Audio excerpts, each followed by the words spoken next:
영광이 하나님을 뵙는 복된 주일 예배의 자리에 나오신 성도 여러분을 주의 이름으로 환영합니다. 5월은 가정의 달입니다. 오늘은 5월 첫 번째 주일로서 오늘 오후에는 우리 영어부 주최로 어린이날 행사를 가질 계획입니다. 옆에서 보시는 바와 같이 어린이 놀이기구도 오늘 렌트해 줬고, 또 어린이들이 좋아할 만한 음식도 준비해서 행사를 할 텐데, 또 여러분들 협조해 주시고, 또 혹시 아직 소식을 모르는 여러분들의 자녀나 손주가 있다고 한다면 연락을 해서 함께 동참할 수 있게 되기를 바랍니다. 아마 오후 5시까지 진행이 될 것 같습니다. 그리고 다음 주일은 우리가 어머니 주일인데, 우리 교회에서는 어버이날로 우리 아버님과 같이 기념으로 주일 예배로 드리고, 또 친교는 우리 친교 봉사부에서 준비를 하겠습니다. 오늘 2부 예배 후에 봉사부 모임이 잠깐 모임을 갖도록 하겠습니다. 이미 광고해 드린 대로 교회 재정 청원하는 양식지가 있는데, 거기에 여러분들 영어 이름을 꼭 기입을 해 주시기 바랍니다. 앞으로는 이제 그것이 컴퓨터로 다 활자돼서 수표가 찍혀 나와야 되기 때문에 여러분들이 영어 이름을 기입해 주셔야 사회 가시는 분들이 그 일을 진행할 수 있겠습니다. 잊지 마시고 꼭 사역 번호와 함께 기입을 해 주시면 감사하겠습니다. 이제 우리 모두 사도신경으로 하나님 앞에 우리 신앙을 고백하심으로써 5월 7일 주일 예배 하나님께 드리겠습니다.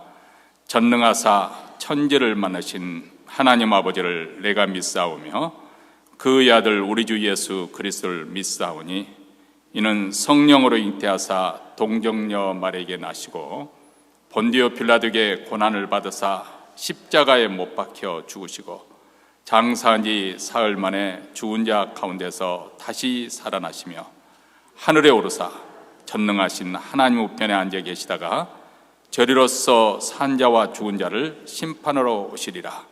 성령을 믿사오며 거룩한 공예와 성도가 서로 교통하는 것과 죄를 사하여 주시는 것과 몸이 다시 사는 것과 영원히 사는 것을 믿사옵나이다. 아멘. 우리 다 함께 일어나셔서 찬송가 46장 우리 하나님을 찬송하겠습니다.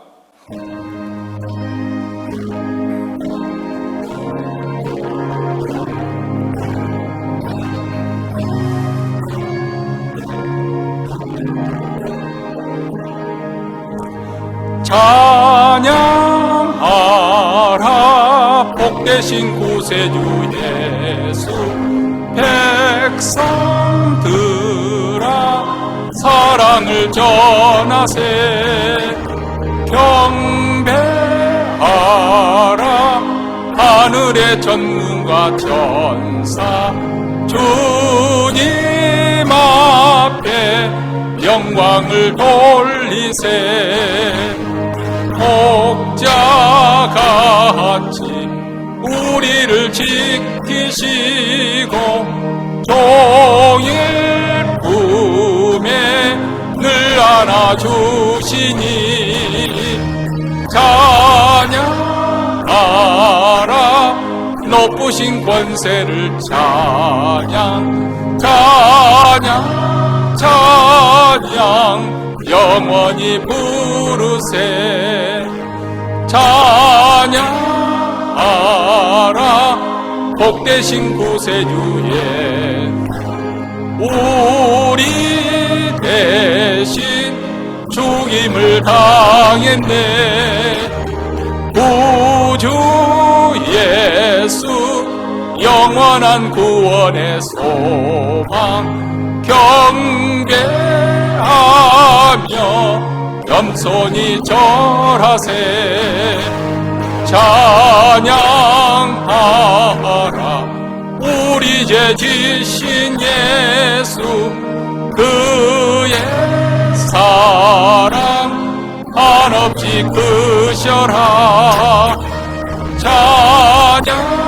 찬양하라 높으신 권세를 찬양, 찬양, 찬양 영원히 부르세. 찬양 복되신 구세주 예수 천사들아 즐겁게 찬양해 구주 예수 영원히 다스리시니 멸류관을 주 앞에 드리세 구주 예수 세상을 이기시고 영광 중에 또다시 오시네 찬양하라 높으신 권세를 찬양 찬양 찬양 영원히 부르세. 아멘. 이 시간 우리 마음을 합해서 하나님 앞에 부르짖어 기도할 때 먼저 오늘 우리 예배 가운데 우리 하나님의 영광이 나타나도록 주여 주의 영광을 보여주시옵소서. 우리 모두 다 하나님의 임재가 생생하게 느껴지고 하나님을 경험하는 주일 예배가 되어지기를 원합니다. 저희들 교회뿐만 아니라 몬테네는 모든 교회들, 특별히 우리 한인교회 주의 영광으로 저희들을 압도하여 주시옵시고 주의 거룩에 사로잡히는 축복된 주일 예배가 되게 하옵소서.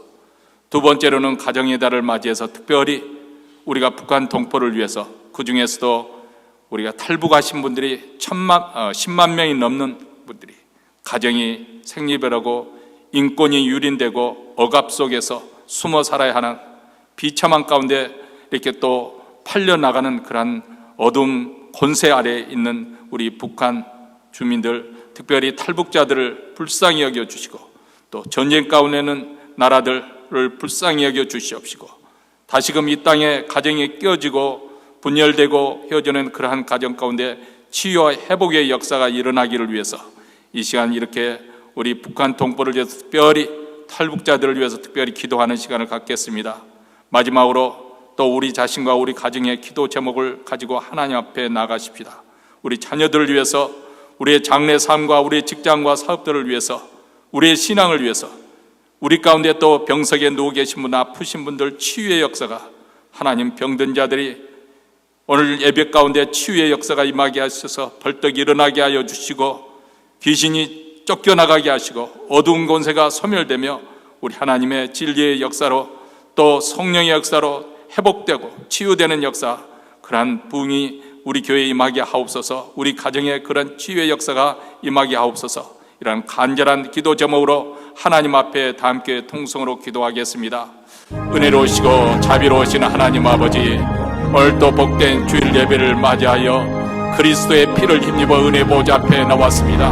하나님의 이름을 부르며 찬송하며 영광을 돌리는 이 예배 가운데 우리 하나님의 영광이 저희들을 압도하여 주시옵시고 우리 하나님의 거룩에 사로잡히는 축복된 주일 예배가 되어지기를 원합니다. 주여 주의 영광을 나타내 보여주시옵소서. 우리를 하여금 주님을 아는 그러한 아버지 하나님의 축복된 시간이 되게 하여 주시옵기를 원합니다. 몬테네는 모든 교회들, 특별히 모든 한인교회 우리 하나님이란 놀라운 부흥이 임하게 하시고 우리 하나님의 임재가 생생하게 느껴지고 하나님을 만난 경험을 안고 들어갈 수 있도록 하나님 우리 주일 예배 가운데 하나님의 영광이 나타나 주시옵기를 간절히 원하고 기도합니다. 하나님 아버지, 5월 가정의 달을 맞이해 특별히 북한 동포와 북한 아버지의 탈북민들을 위해서 기도합니다.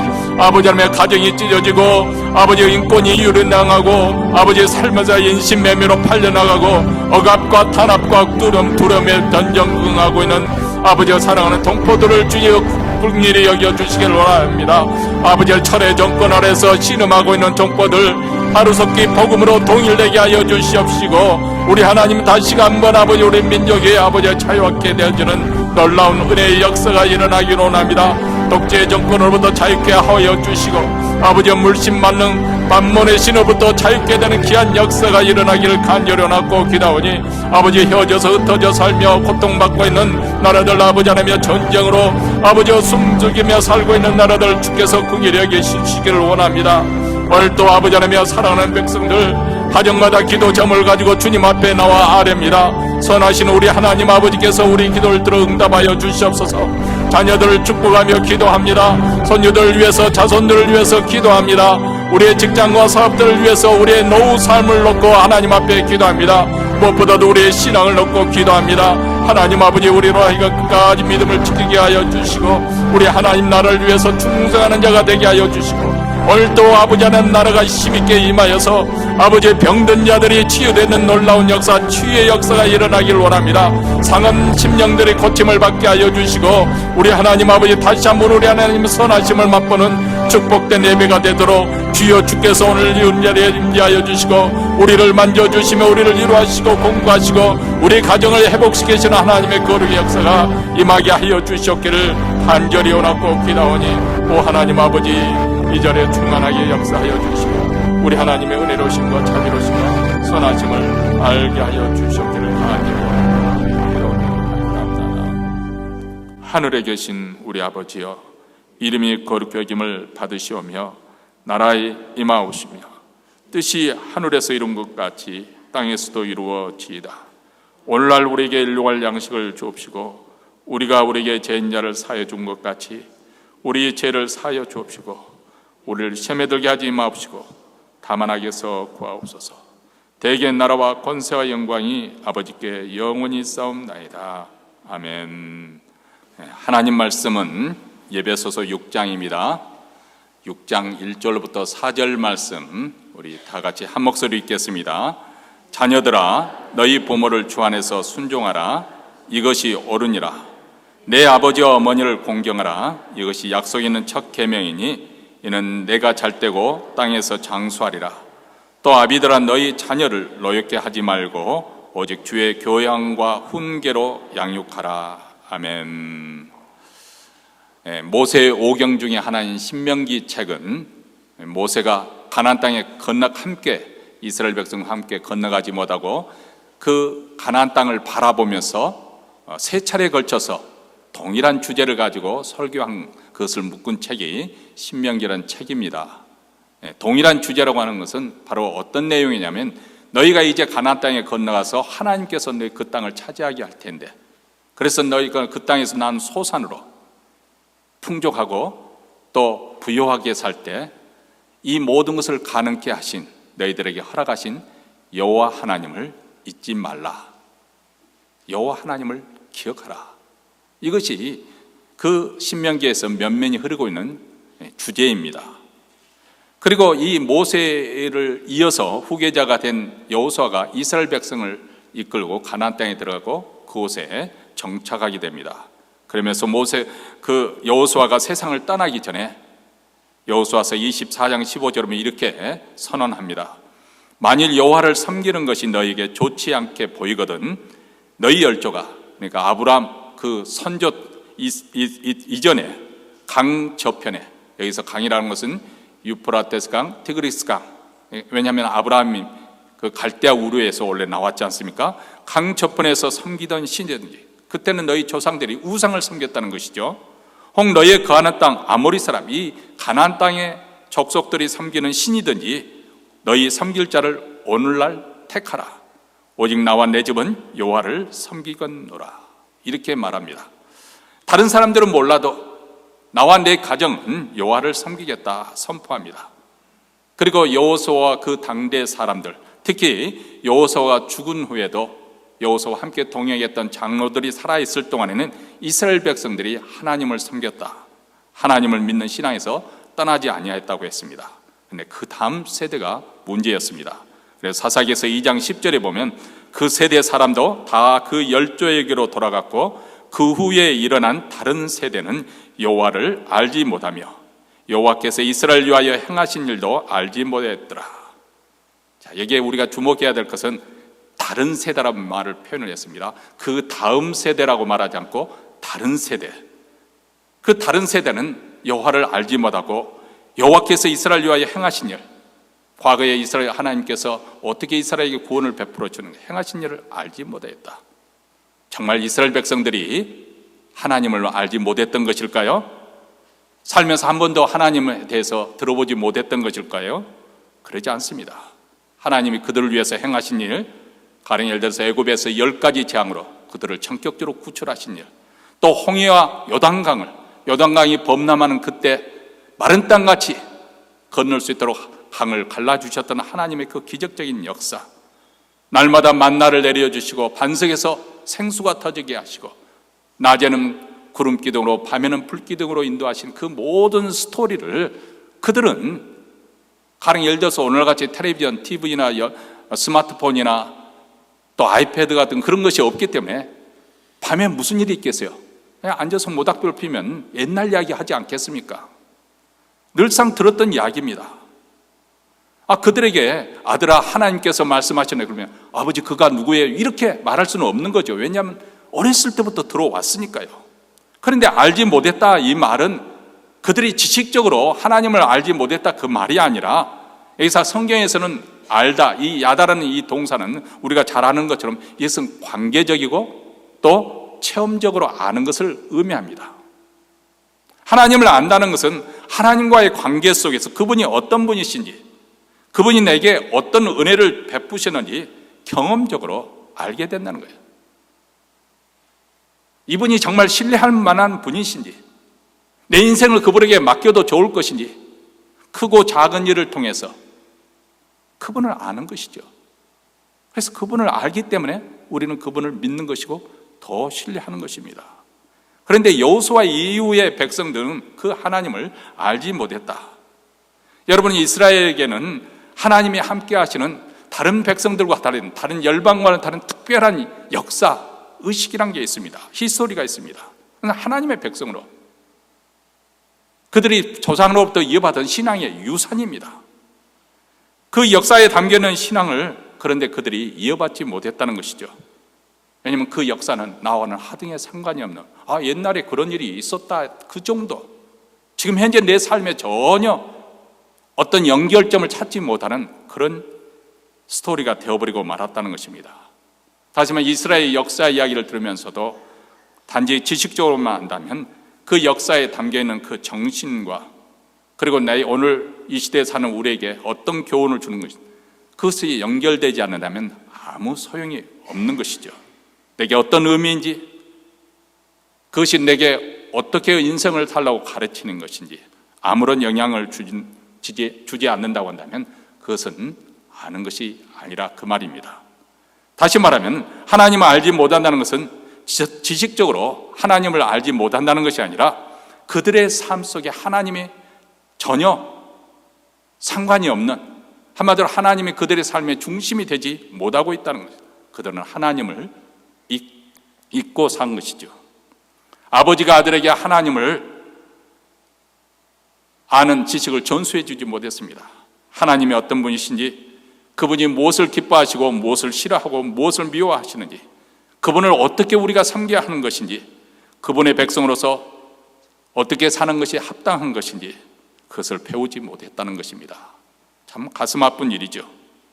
하나님의 선택받은 백성으로서 그들이 하나님의 백성에는 그 정체성을 상실해버리고 다른 이방 국가와 구별되는 그런 삶을 살지 못하는 그런 삶으로, 다른 열방과 똑같은 그런 수준으로 그들은 전락해버리고 말았습니다.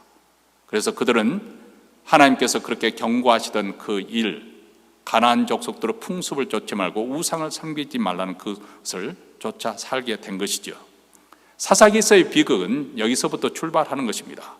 여호와를 알지 못하는 세대, 여기에 사사기에 나오는 모든 문제, 한 350년 동안 비극적인 그런 역사적인 비극적인 사실이 전개되는 것이 바로 사사기서의 스토리입니다. 한 세대가 경험했던 그 하나님을 바로 그 다음 세대까지 전수되지 못한 것, 이것이 사사기서의 비극이죠. 그래서 그 후에 일어난 세대를 그 다음 세대로 말하지 않고 그 후에 일어난 다른 세대는 이전 세대와 다르다는 거예요. 어떤 점에서 다를까요? 하나님을 인정하고 인정하지 않는 전혀 다른 종류의 사람들이 되어버리고 말았다는 것입니다. 더 이상 이전 세대와 같지 않습니다. 다른 세대, 바로 사사기에서의 이야기는 바로 다른 세대에 사는 사람들의 이야기인 것이죠. 그들은 다 하나님을 떠났습니다. 여기서 우리가 한 가지 교훈받는 것은 한 세대만 건너뛰어도 이렇게 신앙이 무너진다는 것이죠. 지금 우리 눈앞에 펼쳐지고 있는 일이 바로 현실적으로 펼쳐지는 일이 똑같은 이야기가 아니겠습니까? 통계에 의하면 우리 자녀들이 대학교에 진학하고 또 졸업해서 사회에 진입하는 그 과정에서 한 거의 80~90%가 다 교회를 떠난다고 한답니다. 교회 출석하지 않는 거예요. 그래서 이것을 가리켜서 흔히 2세들 가운데 하는 말이 무엇이냐면 Silent Exodus, 조용한 탈출. 엑소더스는 출애굽하는 것을 의미하는데, 옛적 이스라엘 백성들은 애굽의 노예 생활에서 출애굽을 했었는데 자유인으로 그대로 살기로 했는데, 지금 현 시대 우리 이민 1세대에 이은 2세대들은 하나님으로부터 지금 출애굽하고 있다는 것이죠. 교회로부터 떠나고 있다는 거예요. 참 이 세대하고 젊은 세대하고 우리하고도 다른 것 같아요. 우리는 교회 분쟁이 생기면 교회 안 떠나고 치고받고 막 싸웁니다. 갈 때까지 다 가요. 뭐 결국은 교회가 찢어지든 어쩌든 그래도 교회 끝까지 싸웁니다. 근데 지금 젊은 세대들은 어느 날 안 보여요. 사라졌어요. 뭐 다투지도 않아요. 마음에 맞지 않으면, 뭐가 싫으면 그냥 조용히 아무 말 없이 불평도 하지 않고 그냥 떠나는 거예요. 지금 우리가 장례를 준비하지 못하면 아마 이런 말 하기에는 너무 늦은 것 같습니다만은, 어쨌든 우리 한인 이민교회도 다른 민족처럼 한 세대가 지나기 전에 다 고사하게 되겠죠. 하나님의 은혜 가운데 여기까지 생존해 온 것이라고 생각이 되어지고, 또 앞으로도 하나님의 은혜 속에 존속되기를 바랍니다만, 우리도 이제는 이미 제가 우리 재직들한테도 말했지만은 2세대한테 우리가 우리 교회당을 넘겨줄 생각을 하지 말아야 된다.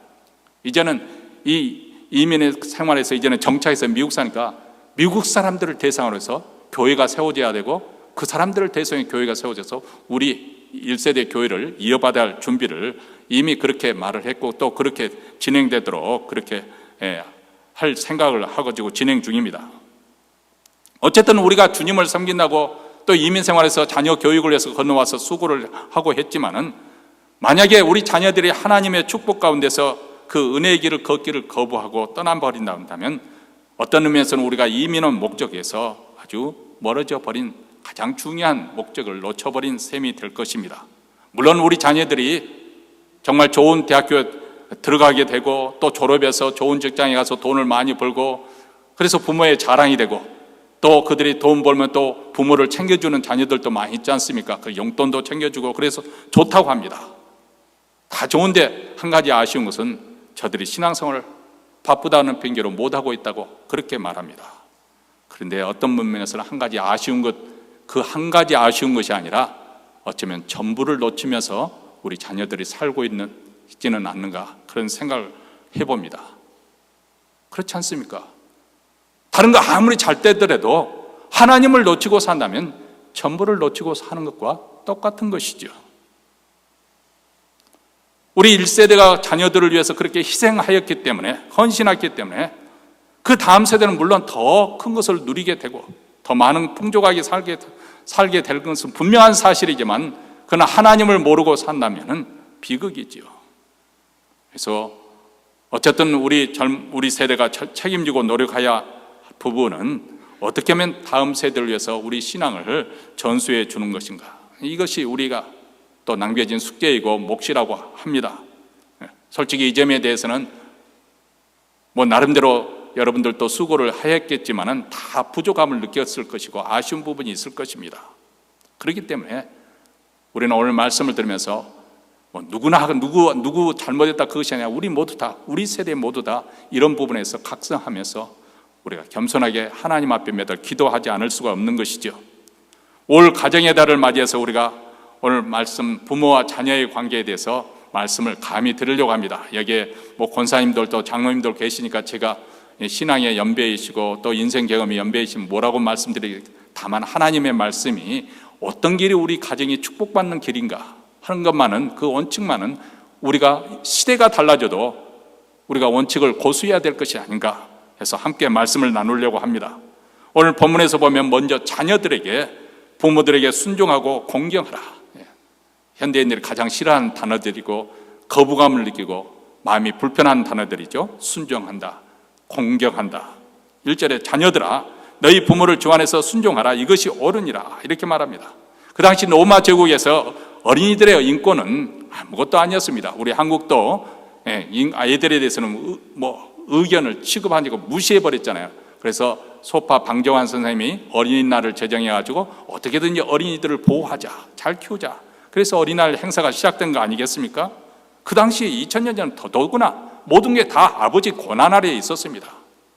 아이들의 인권은 전혀 고려되지 않는 시대, 그런 시대이지만은 우리 그리스도인들 자녀들은 어떻게 해야 되는가? 주 안에서 부모의 권위를 존중하고 순종해야 된다. 마음에 탐탁지 않아도 원망이 있을 수가 있습니다. 그래도 존경하라는 것입니다. 왜 그렇게 해야 된다고 말하고 있습니까? 그것이 옳으니라, 그렇게 말합니다. 자, 여기서 옳다는 것은 도덕적으로 윤리적으로 옳다, 잘못되지 않다, 그것을 말씀하려고 하는 것이 아니고, 지금 사도 바울이 옳다 이 말은 하나님의 창조 질서에 비춰봤을 때 이렇게 사는 것이 옳다는 것입니다. 이것이 순리라는 것입니다. 부모는 자녀를 돌보고 자녀는 부모에게 순종하는 것이 바로 하나님께서 창조하신, 세상을 채우신 창조의 질서에 의한 것이라는 것입니다. 하나님께서 인간을 지으실 때 우리 부모를 통해서 하나님의 사랑이 자녀들 하여금 경험되도록 그렇게 하셨습니다. 다시 말하면 하나님의 사랑이 추상적이지 않고 구체적으로 우리 마음에 와 닿을 수 있는 그 비결이 무엇이냐? 가령 예를 들어서 어머니의 그 무한한 희생적인 사랑, 그것을 통해서 우리는 하나님의 사랑에 대해서, 하나님의 그 무한하신 조건 없는 사랑에 대해서 조금이나마 이해할 수 있는 통로가 되는 것이죠. 하나님께서 우리를 돌보시고 보호하시는 그 계획이 바로 부모를 통해서 베풀어지도록 하는 것. 그래서 이를 위해서 부모에게 자녀를 잘 다스릴 수 있는 권한을 위임해 주신 것이라 믿습니다. 그러므로 자녀들은 이런 부모님의 권한 안에서 순복해야 한다. 이것이 바로 주 안에서 순종하라는 그런 뜻입니다. 이것은 시대를 쫓아서 오늘 현대인들의 입맛에 맞지 않다고 그렇게 생각할 것이 아닙니다. 원칙에서 그렇다는 것입니다. 좀 사족을 달아서 좀 죄송하기는 하지만 여기서 조금 생각해 볼 것은 분명히 있습니다. 설교의 흐름을 끊어서 죄송한데요. 오래전에 저희 교회에 다녀가신 군인 가족이 있었어요. 그분이 굉장히 앰비셔스한 군인이고 지금쯤이면 아마 대령 정도 진급을 하지 않았을까 싶은데, 그분이 2살 때 미국에 오셨는데 얼마나 리더십이 좋았던지 초등학교 교사가 그랬대요. 야, 너는 미국에서 태어났으면 대통령감이다. 영어도 잘 되지도 않았는데 그 담임선생님이 그렇게 말을 하셨다는 거예요. 어쨌든 그분이 한 가지 제가 이야기를 듣다 보니까 매일 자기 아버님께 매일 전화를 드린다는 거예요. 안부 인사, 문안 인사를 드린다는 거예요. 특별하잖아요. 여기서 자랐는데. 근데 제가 뭐라고 했겠습니까? 아이고, 부인 스트레스 받겠네. 제가 그랬죠. 물론 제가 꼭 그것을 나쁜 뜻으로만 말씀드린 것은 아닙니다만, 이게 사실 그 가족의 역학관계라는 게 너무 지나칠 정도로 이미 출가한 한 가정의 가장이 된 사람이 너무 자기 부모를 챙긴다고 너무 지나치게, 그것도 시부모만 자기 친부모만 챙기다 그러면 부인은 소외가 되고 그것도 스트레스 받는 일이거든요. 이것을 우리가 지혜롭게 잘 조정을 잘 해야 될 그런 시대가 되었습니다만, 어쨌든 오늘 말씀 가운데는 그것이 옳다는 거예요. 부모님에게 공손하게 공경하고 순복하는 것이 옳다는 거예요. 그리고 2절에 있어서 왜 우리가 그렇게 해야 되는 것인가, 또 하나의 이유가 나옵니다. 약속에는 첫 계명이다, 그렇게 말했습니다.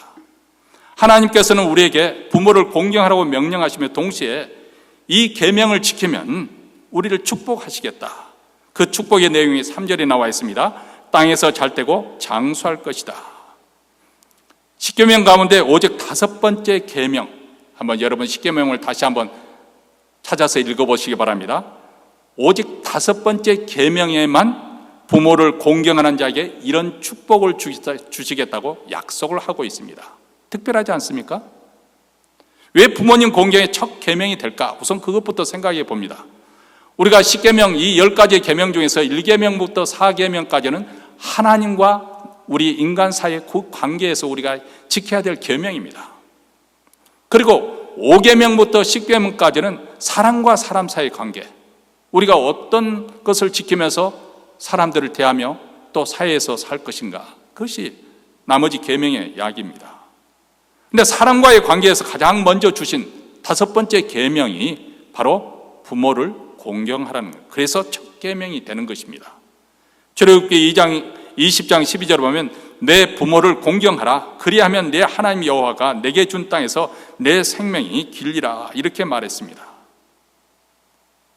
하나님께서 이 부분에 대해서 아주 다른 계명하고 구별을 지어서 말 그대로 황금 테두리를 딱 이렇게 둘러가지고 빛이 나도록, 그래서 사람들 마음에 각인을 시켜주고 있어요. 다른 계명에게는 축복을 약속해 주지 않았는데, 그리하면 내 하나님 내 여호와가 내게 주신 땅에서 내 생명이 길리라. 다시 말해 인간의 상식적인 수준에서, 우리 한국도 전통적으로 유교에서 내려오는 그 상식적인 효유 그런 개념에서 부모에게 순종하라는 말이 아니라 하나님의 복을 약속하고 있다는 것이에요. 이스라엘 백성들이 하나님이 주시는 복을 장수하면서 그 땅에서 누릴 수 있는 비결이 무엇이냐? 바로 이 계명에 달려 있다는 것입니다. 왜 하나님께서는 하필이면 5번째 계명이 이곳에 약속을 해 주셨을까요? 제1계명에 하나님 외에 다른 신을 섬기지 말라, 제2계명에 우상을 만들어 섬기지 말라, 3계명에 여호와의 이름을 망령되이 일컫지 말라, 제4계명에 안식일을 거룩하게 지키라. 이것이 더 우선순위에 있는 거 아니겠어요? 그런데 왜 5번째 계명에 하나님께서 약속에는 복을 약속하고 있는 것일까요? 그 이유는 우리 인간이 아주 완고해서 얼마나 불순종하기 쉬운지, 얼마나 순종하기를 싫어하는 존재인지 하나님은 아시기 때문에 그렇습니다. 적어도 제 해석은 그렇습니다. 우리 인간의 불행은 어디서부터 시작됐나요? 불순종에서부터 시작됐습니다. 우리가 에덴 동산에 어떤 일이 일어나는지 잘 알지 않습니까? 하나님의 금령을 어기며 불순종함으로 우리의 불행이 시작됐어요. 그때는 이미 죄가 이 땅에 있기 전이었어요. 하나님께서 만드실 때 아주 보시기에 좋을 정도로 모든 것이 다 완벽했습니다. 부족함이 없었습니다. 그럼에도 불구하고 우리 인간의 잠재진 이 심성 속에 거역하고자 하는 이 교만, 이것이 역사했던 것이죠. 불순종으로 이어졌던 것입니다. 순종하는 삶에는 우리 하나님의 명령대로 순종하고 살았다면 그에게는 언제나 하나님의 복과 평강이 약속되어 있습니다. 이건 성경 전체에서 우리에게 약속하고 있는 바입니다.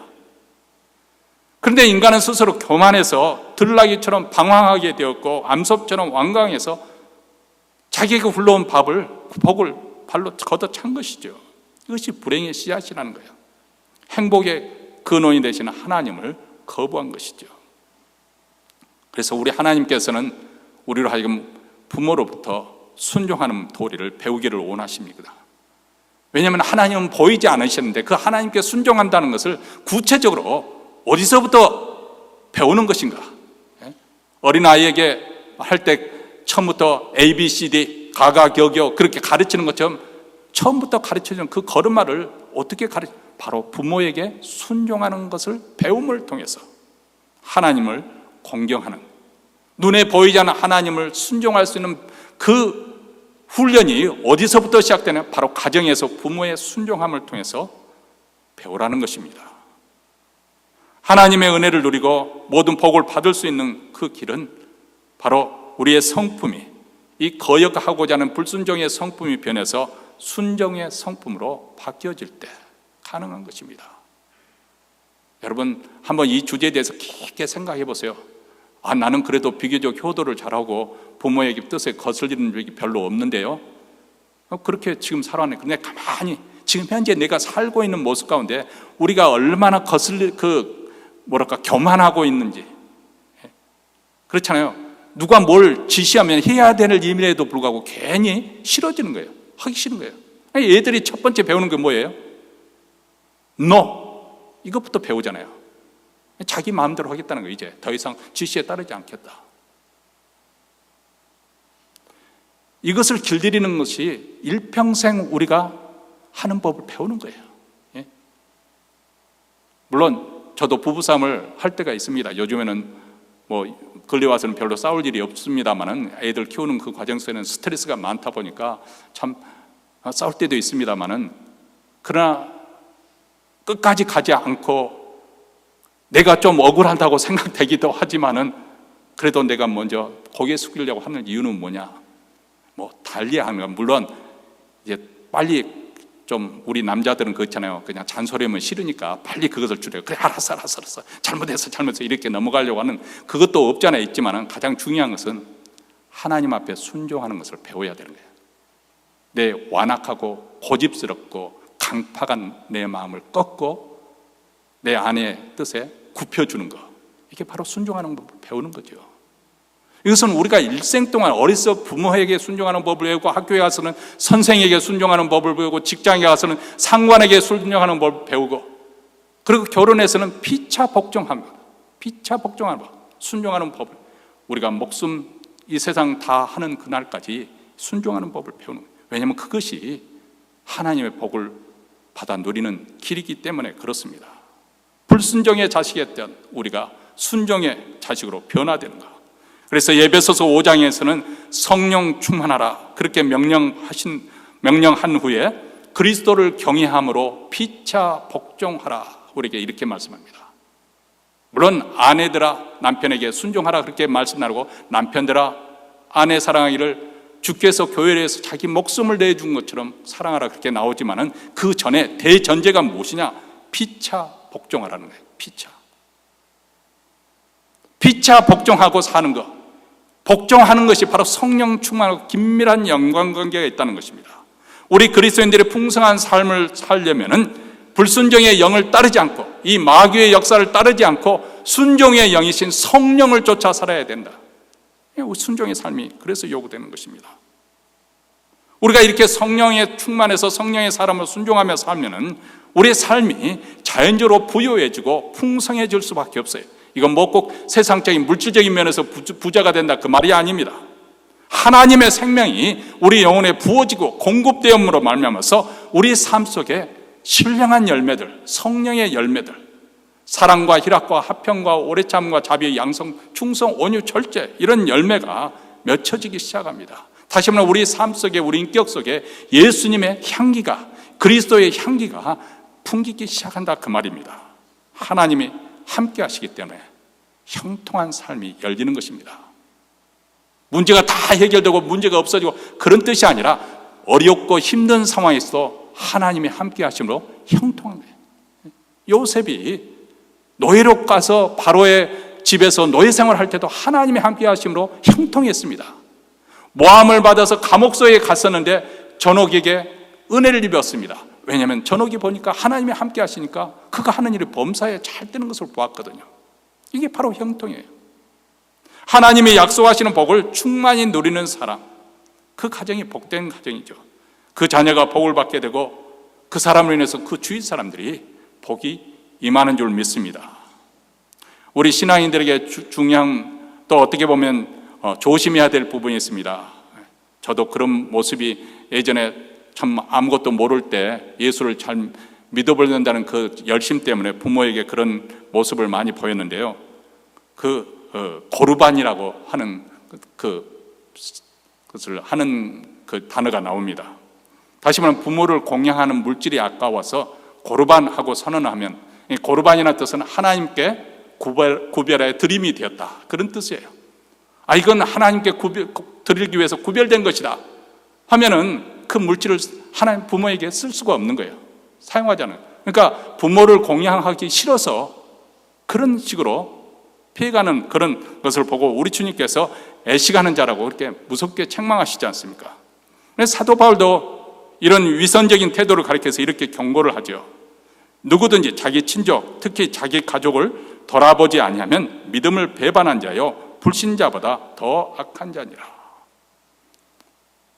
우리는 교회에 충성하는 말만 많이 들었지, 우리 가정생활을 잘해야 된다는, 이렇게 하나님 말씀이 기록되어 있다는 것, 어쩌면 처음 듣는 분도 계실 것 같아요. 그렇죠? 불신자보다 더 악한 자니라. 다시 말해 하나님 일을 괜히 핑계대면서 가정을 돌보지 않는 사람, 특별히 부모를 돌보지 않는 것은 불신자보다 더 악하다는 것입니다. 그래서 오늘 본문 말씀에 사도 바울은 우리에게 말합니다. 너희 부모를 주 안에서 순종하라. 내 아버지와 부모를, 어머니를 공경하라. 자, 오늘 이 시대에는 핵가족으로 이렇게 분열되고 또 그렇게 독립돼서 살아가는 게 굉장히 중요한 것이고, 또 우리 성경적인 개념에 보면은 출가한 자녀들은 독립하는 것이 맞습니다. 더 이상 우리 부모들이 간섭하지 말아야 됩니다. 제가 다음 또 계속 본문에서 내용이 나오기 때문에 길게 말씀을 드리지 않겠지만은 그런 부분은 우리가 좀 균형이 필요하고 절제가 필요한 부분이 있습니다만은, 그러나 우리가 하나님의 백성으로서 부모에게 공경하는 것은 우리 모든 그리스도인들에게 요구된 사항이라는 것만은 분명한 사실입니다. 오늘 말씀에 또 두 번째로 우리에게 주는 교훈은 자녀를 노엽게 하지 말라. 이렇게 하면서 부모들에게도 권면의 말씀을 하고 있습니다. 너희 자녀를 노엽게 하지 말고 오직 주의 교양과 훈계로 양육하라. 그 당시 사회는 이제 아버지 중심의 가부장적인 그런 제도였지 않습니까? 지금은 아주 상상할 수도 없을 만큼, 요즘에는 이사를 가면 아버지가 그 집에 강아지를 딱 안고 얼른 가서 트럭에 앉는다고 그러잖아요. 혹시나 자기를 놔두고 갈까 봐서. 권력 서열이 첫 번째가 아내, 엄마고, 두 번째가 자식이고, 세 번째가 펫, 가족이고, 그 네 번째가 남편이자 아버지라는 거예요. 그래서 혹시라도 내버리고 갈까 봐서 강아지를 안고 얼른 트럭에 아무 소리 않고 이렇게 앉는다고 하는데, 어쨌든 지금 시대는 전혀 상상할 수 없는 아주 가부장적인 아버지의 권한이 아주 강한, 그러니까 아버지의 일방적인 독선과 억압으로 인해서 자녀들이 말할 수 없는 상처를 입을 수가 있습니다. 그래서 자신의 잠재력을 꼽히지 못하고 꺾여버리는 그런 경우가 많이 있었을 것입니다. 그래서 사도 바울은 자녀들을 노엽게 하지 말라. 이 노엽게 하지 말라는 그들을 낙심케 하지 말라, 분노케 하지 말라, 그런 말입니다. 다시 말하면 그 마음에 쓴뿌리가 내리지 않도록 그렇게 하지 말라는 것입니다. 우리가 자녀 교육에 있어서 가장 먼저 소극적으로 조심해야 될 것은 자녀들을 노엽게 하지 말라.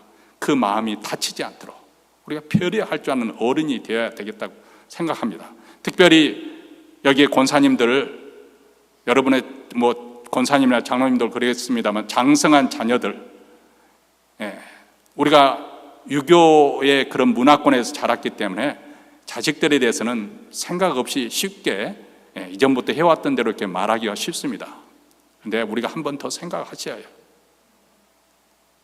이미 독립해서 살고 있는 그 장사한테 말 한마디라도 그들의 마음을 상하지 않도록 우리가 생각을 해야 됩니다. 그러려면 우리 감정을 먼저 조종할 줄 알아야 되겠죠. 그렇죠? 자기 자신을 절제하려는 그런 자절이 필요합니다. 왜 우리 부모들이 성령 충만하기를 힘써야 되는 것인가? 특별히 왜 우리 아버지가 성령 충만하기를 힘써야 되는 것인가? 성령에 충만하게 되면 절제하는 힘이, 성령의 9번째 열매가 바로 절제거든요. 셀프 컨트롤, 절제하는 힘. 우리가 절제할 수 있어요. 감정에 컨트롤 되는 그런 절제력이 있어야만이 적절하게 자녀들에게 교훈을 또 교육을 할 수 있기 때문에, 그렇지 않고 감정을 절제하면서 분노하는 가운데 화를 낸 상태에서 자녀들을 훈계하게 되면 자녀들이 노엽게 될 수가 있기 때문에 그렇습니다. 두 번째로 우리가 조심해야 될 것은 변덕스러운 말과 행동을 우리가 조심해야 됩니다. 아침에는 분명히 이렇게 말했는데 오해가니까 흐지부지 해버리고 아무 말도 없는 것처럼, 아침에는 분명히 이것이 중요하다고 말했는데 오해되니까 별것 아닌 것처럼 되어버리고, 이렇게 변덕스러워 하잖아요. 여기서는 이렇게 말했는데 저기 가서는 저렇게 말하고, 이런 변덕스러운 말과 행동을 조심해야 해요. 우리가 자녀 교육에서 가장 중요한 것은 부모나 어머니나 아버지나 함께 일관성 있게, 어떤 지침이 있으면 일관성 있게 같이 해야 되지, 분명히 엄마는 안 된다고 했는데 아버지한테 쫓아가서 물어봤더니 아버지는 된다고 말하면, 이런 식으로 일관성이 없으면 벌써 부모의 권위를 스스로 무너뜨리게 하는 것이지요. 그렇게 되면은 자녀들이 혼란이 오는 거예요. 그리고 나중에 결국 뭐냐면 원망과 불평과 아울러서 불순종하는 삶을 살게 되는 것이죠. 그렇기 때문에 우리가 조심해야 될 것, 여기에서 뭐라고 우리에게 가르쳐주고 있냐면, 우리의 생각과 기준에 따라서, 감정에 따라서 그때그때 즉흥적으로 자녀를 대하지 말고 무엇으로 양육하라고 했습니까? 주의 교양과 훈계로. 이것이 우리 크리스찬 부모들이 가지는 중요한 사명입니다. 주의 교양과 훈계로 자녀를 양육하는 것. 가정에서 부모들의 삶과 교육을 통해서 이루어지는 것이죠. 우리 한국 부모들은 다른 사람들에게 너무 의존적으로 맡겨버리는 때가 많습니다. 가정에서 자녀들이 커가지고 학교에 가면 학교 선생님의 교육을 다 맡겨버리고, 또 신앙교육은 주일학교에 다 맡겨버리고, 그래서 부모는 물론 그런 말하면 좀 과장 표현이 되겠지만 부모도 책임이 있겠지만, 그러나 사실 모든 교육의 원초적인 어디서부터 출발해야 될까요? 부모의 책임 아래서 이루어져야 되죠. 세상 교육도 그렇고 가정 교육도 그렇고 다 그렇잖아요. 가령을 내어서 애들한테 책을 읽으라 이러면 부모들이 솔선수범해서 텔레비전 보지 않고, 한국 드라마, 지긋지긋한 드라마 그만 좀 보고, 그러고 나면 아이가 공부할 수 있는 분위기를 조성해주고, 가령을 과일을 깎아준다든지 옆에 앉아서 같이 책을 읽는다든지, 이렇게 분위기가 조성이 돼야 되잖아요. 그렇죠? 근데 우리는 즉흥적으로 많은 부분에서 우리가 모범을 보이지 못하는 경우가 많이 있습니다. 그러니까 우리가 먼저 그러려면은 주의 교양과 훈계로 먼저 잘 받아야 되겠죠. 하나님 말씀에서 교훈을 받으면서 책망을 받고 바르게 함과 의로 교육함을 받는 그런 모습을 보여줘야 되는 것이죠. 그래서 우리가 먼저 앞서가서 변화되는 모습, 이보다 더 좋은 교육은 없다고 생각합니다. 제가 최근에 봤던 것 중에 하나가 뭐냐면, 손흥민 선수의 그 아버지 되는 분이 그 아들을 축구가 본인이 한다고 결심을 했어요. 그때부터 그 아버지가 아들과 함께 뛰었다는 거예요. 자기가 먼저 시도해보고 그렇게 되면 아들에게 가르치고, 그리고 이제 장성한 아들 부모가 아버지가 어떻게 체력에 따라가겠어요. 그런데도 끈질기게 같이 뛰고 같이 훈련 받도록 그렇게 본을 보였다고 합니다. 그렇기 때문에 손흥민가 세계적인 월드 클래스급의 탑 선수가 되었지만 지금도 아버지 말에 순종하는 것이죠. 말보다도 행동으로 보여주는 것, 사는 모습을 통해서 자녀들이 닮아가기 때문에, 우리 부모님은 하나님을 경외하는 사람이다. 저들은 돈보다도 하나님을 두려워할 줄 안다. 하나님 말씀에 순종하기를 힘쓰는 분이다. 적어도 그런 인식을 자녀들에게 딱 심어줬다고 한다면 아마 그분은 그 자녀들을 세상에 풀어놔도 그렇게 과히 염려하지 않아도 될 것 같습니다. 여러분, 이스라엘 왕 솔로몬은 그 부귀와 영화가 극에 달했던 것처럼 그의 실패 또한 많이 한 사람입니다. 그는 이스라엘 신앙 부흥을 위해서 7년 동안이나 대역사를 일으켜서 예루살렘 성전을 완성해 봉헌을 했습니다. 그런데도 그는 인생 후반에 갖가지 이방 신을 섬기게 되어서 신앙생활에 실패했던 사람이고, 그는 하나님으로부터 탁월한 지혜를 받았지만은 자식 농사에서는 실패한 사람이 되고 말았습니다. 물론 그는 지혜 있는 사람이었기 때문에 무엇보다 자식 교육의 중요성을 누구보다도 더 인식을 했기 때문에 그가 심혈을 기어서 지은 책이 바로 잠언입니다. 잠언 1장에서 보면 1장 8절에 내 아들아 내 아비의 훈계를 들으며 내 어미의 법을 떠나지 말라, 이렇게 시작된 내 아들아, 이것이 1장부터 7장까지에 걸쳐서 무려 13번이나 반복해서 나옵니다. 이것은 잠언의 모든 교훈이 다 자기 자식을 위해서, 특별히 아들들을 위해서 교훈을 남기기 위한 책이라는 것을 우리가 알 수가 있습니다. 그 중에서도 아들들아 이렇게 복수로 나오는 경우도 있지만은 대부분 경우에 아들아 이렇게 말하는 것을 봐서 아마도 자기의 후계자로 정했던 르호보암 왕을 마음속에 염두에 두고 잠언서를 지은 것이 아닌가, 그렇게 우리가 추론해 봅니다. 그런데 훗날 르호보암의 왕이 되었을 때 그는 지혜롭지 못했습니다. 그래서 원로 대신들의 충고를 무시해버리고 자기 또래 젊은 친구들의 말을 듣고 그렇게 무대포로 밀고 나가다가 그만 왕국이 분열되고 말죠. 다윗과 솔로몬의 영광스러운 그 통일 왕국이 이 어리석은 아들로만 아마 순식간에 깨어져 버리고 만 것입니다. 천하의 가장 지혜로웠던 솔로몬이 그 아들 교육에 실패했던 것은 무엇입니까? 말이 부족해서 그런 것이 아니에요. 교훈이 부족해서 그런 것이 아니죠. 모본을 보이지 못했던 것이죠. 솔로몬은 여러 이방 여인을 취해서 700명의 후궁과 300명의 첩을 거느리고 살았는데, 르호보암도 부친만큼이나 못했지만 아내 18명을 뒀고 첩을 60명이나 두었습니다. 또 솔로몬은 분별력이 상실한 노년에 이르러서는 아스타롯 여신을 섬기고, 또 이방 자기 처첩들을 위해서 그들이 섬기는 신을 섬기기 위해서 산당을 지었습니다. 르호보암 왕 때는 그보다 더 심해져서 모든 산에 산당과 우상을 세웠고, 그로 말미암아 사회가 완전히 여호와의 신앙에 떠난 그 사회는 완전히 부패하고 말았습니다. 심지어는 남색하는 자들도 있었다, 그렇게 성경에서 기록하고 있습니다. 다시 말하면 르호보암은 잠언서까지 적어가면서 솔로몬이 그 자식을 훈계하였지만 그 말보다도 부친의 행동만을 본받은 셈이 되어버리고 말았습니다. 말보다 행동이 더 큰 영향을 미친 것이죠. 여러분, 여기에 계신 분들은 대부분 이제 자녀들이 다 장성했고, 또 그 중에는 또 출가해서 가정을 이루고 살고 있습니다. 참 바라기는 그들이 이제는 이렇게 장성했기 때문에 알아서 하나님을 잘 믿고 살았으면 얼마나 좋겠습니까? 그렇죠? 우리가 좀 더 이런 설교를 일찍 들었더라면, 또 그때 젊었을 때 이런 설교 들어도 그렇게 대수롭지 않게 여겼을지도 모릅니다. 저도 이렇게 설교를 하고 있지만 여러분과 똑같이 저도 실패한 부분이 많이 있기 때문에 그렇습니다. 과연 우리 자녀들이 세속에 물들지 않고 하나님 앞에 자기의 순결을 지키고 악한 친구들의 게임에 빠지지 않고 하나님의 사람으로 잘 성장하면서 또 자기들의 길을 걸어갈 수 있을까? 이렇게 우리가 그들을 신뢰할 수 있을까요? 아직까지도 우리 자녀들이 우리 품 안에 있다면 이런 말씀과 교훈을 통해서 이렇게 기도로 양육할 수 있겠지만은, 이제는 다 장성해버린 그 후라면은 우리가 부모로서 무엇을 할 수 있을까? 그런 생각을 하지 않을 수 없습니다. 수개월 전에 어느 목사님 부부하고 이렇게 교제하는 가운데 그 사모님이 하시는 말씀이에요. 그 목사님 같은 경우는 이렇게 참 힘들게 목회를 해오신 분들이었습니다. 사실 우리 교회처럼 어느 정도 안정적으로 재정적으로 하는 교회가 미국에서 그렇게 한인교회 많지 않습니다. 많은 목사님들이 어려운 경제적인 것으로 굉장히 힘들게 가정생활하면서 또 목회를 해오고, 또 그래서 사모님들은 일하지 않으면 안 될 그런 상황에서 이렇게 목회를 하는 것 여러분도 잘 아실 것입니다.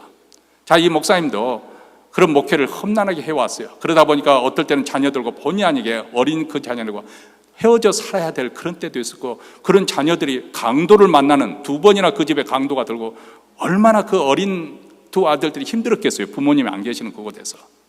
그렇게 하는데 하나님의 은혜 가운데 그래도 잘 컸고, 또 어떻게 큰아들이 일이 잘 풀려가지고 소위 말하자면 돈도 많이 버는 그런 아들이 되었어요. 오랫동안 이제 선교사이고 돌아와서 이렇게 보니까 그동안에 이제 그 손주들을 키우는데 장인 장모님들이 그 집에 들어와서 키워주시고 얼마나 잘 키우고 이렇게 해서 모든 것이 잘 돼가는데, 가만히 보니까 좀 시어머니 입장에서 좀 섭섭하다라는 거예요. 들어갈 틈이 없더래요. 아마 이건 제 표현입니다. 그분이 그렇게 느꼈는지 어쩌는지 모르지만은, 그러니까 점점 마음이 조금 불편해지고, 또 같은 말이라도 이렇게 하면 좋은데 그렇게 하지 않은 것에 대해서 좀 불만스러워지고, 그래서 한 번은 안 되겠다 싶어가지고 아들을 불러다가 한마디 좀 따끔하게 하려고 딱 했더니 그 아들이 뭐라고 말하면, 어머니 이제 와서 장성하고 출가하고 있는 저에게 왜 훈계를 하시려고 하십니까? 우리가 훈계가 필요할 때 어머니 아버지는 어디 계셨습니까? 그 말에 사모님이 입문이 딱 닫히고 할 말이 없더라는 거예요. 오늘 이 시대가 그렇습니다. 다만 우리가 할 수 있는 것이 무엇일까? 오늘 말씀을 정리하면서 생각해 봤는데, 기도 외에 우리가 무엇을 더 줄 수 있겠습니까? 특별히 권사님들, 장로님들, 우리가 선지들을 위해서 할 수 있는 일이 뭐가 있겠어요? 그들을 위해서 하나님 앞에 기도하는 것. 그런데 가만히 생각해 보니까 이것처럼 저들에게 줄 수 있는 것이 더 큰 것이 복이 뭐가 있겠는가, 그런 생각을 해봅니다. 여러분의 기도가 하늘에 쌓여져서 그들의 일생을 길을 가는데 그 여러분이 쏘아 부었던 그 쏘아놨던 그 기도가, 기도의 힘이 그들의 일생 가는데 힘이 되어준다면 이보다 더 영광스럽고 이보다 더 특권, 그 일이 뭐가 있겠는가, 그런 생각을 해보았습니다. 하나님의 은혜와 성령의 기름 부음을 통해서 어쩌면 여러분들이 미처 제대로 된 신앙생활을 하지 못했기 때문에 미처 오늘 말씀 같은 그런 가정을 생활을 해보지 못했을 수도 있겠지만은, 어쨌든 혹시라도 그렇게 해서 서로들 상처가 난 상처투성의 가정생활을 하고 있다면 오늘 하나님께서 성령 기름을 부음을 통해서 그 상처가 싸매지고 치유가 일어나고 회복되는 역사가 있기를 바랍니다. 그리고 여러분의 기도를 통해서 이런 악순환이 되는 것이 아니라 앞으로 갈수록 잘 되는 선순환이 이루어지는 그런 가정이 되기를 주의 이름으로 축원합니다. 기도하겠습니다.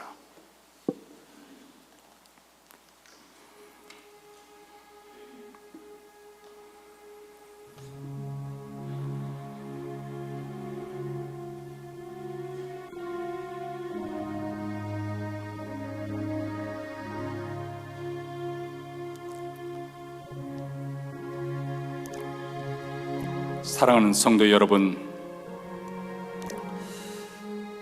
우리가 이민 와서 최선을 다해서 우리 가정을 일으키고 또 헌신해서 자녀들을 잘 키워보려고 했지만은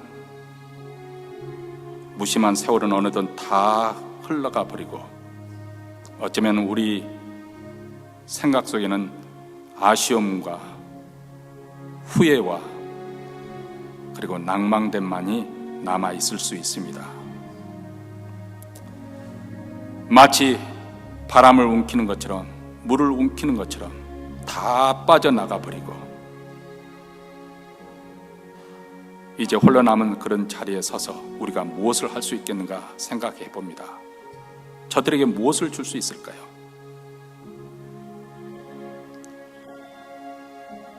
감사하게도 하나님은 우리 마음을 아십니다. 그리고 여전히 하나님께서는 귀를 기울여서 우리의 기도를 듣고 계십니다. 설령 우리가 놓치고 산 것이 있더라도 넉넉한 마음의 우리 하나님은 우리 자녀들을 치유하시고 회복시키시며 지키시고 보호하시고 인도해 가실 것입니다. 이런 믿음을 가지고 감사하면서 하나님께 엎드려 기도하십시다. 자녀들을 위해서, 우리의 후손들을 위해서, 저들로 하여금 믿음을 잘 지키며 이 땅에 정말 유익한 사람들이 되며 하나님 나라에 쓰임받는 일꾼이 될 수 있도록 축복하며 기도하십시다. 하나님 아버지, 감사합니다. 참으로 우리가 지혜가 부족해서, 아니 우리 마음이 교만해서 미처 하나님의 인도하심에 순복하지 못하고 자라면서는 부모에게 거역하고 또 우리가 출가하여 가정을 이룰 때는 자녀들을 노엽게 하는 일이 얼마나 많았습니까? 우리는 이제 다 잊고 살고 있지만은 우리가 주었던 그 상처는 자녀들에게 고스란히 남아서 어쩌면 일생 동안 그 손에서 마음고생하면서 그들의 꿈을 제대로 펴보지 못하고 꺾여버릴 그런 염려가 있을까 하나님 두렵습니다. 우리 하나님께서 긍휼히 여겨주시고 불쌍히 여겨주시고 이럴 때일수록 낭망하고 낙심만 할 것이 아니고 눈을 들어서 하나님을 바라보면서 우리 하나님의 자비하심에 호소하며 우리 하나님께서 저들의 길을 평탄하게 해주시고 형통하게 해주시고 갈수록 잘 되는 복을 주시기를 위하여 기도합니다. 오늘 가정의 달을 맞이해서 특별히 우리로 하여금 낙심하지 아니하고 하나님을 다시금 일어서서 기도에 힘쓸 것을 하나님 그런 마음을 주시고 그런 성령의 감동하심에 따라서 남은 우리의 여생이 정말 자녀들을 축복하며 선조들을 위해서 후손들을 위해서 기도하는 하나님의 사람으로 살아가게 하여 주시옵소서. 우리 구주 예수 그리스도 이름으로 기도합나이다. 아멘. 우리 다 함께 일어나셔서 결단하는 마음으로 우리 찬송가 305장 부르시겠습니다.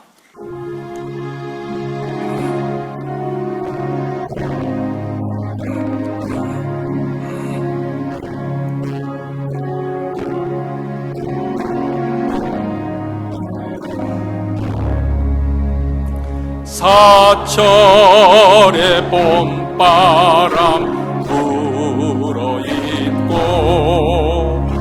하나님 아버지 모셨으니 믿음의 반석도 든든하다. 우리 집 즐거운 동산이다. 고마워라 임마누엘, 예수만 섬기는 우리 집. 고마워라 임마누엘, 복되고 즐거운 하루하루. 어버이 우리를 보이시고 동기들 사랑에 뭉쳐있고 기쁨과 서름도 같이하니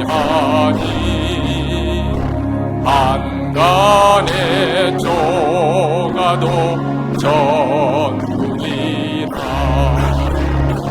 고마워라 임마누엘, 예수만 섬기는 우리 집. 고마워라 임마누엘, 복되고 즐거운 하루하루. 아침과 저녁에 수고하여 다같이 일하는 온 식구가 한 상에 둘러서 먹고 마셔 여기가 우리의 나무니라. 고마워라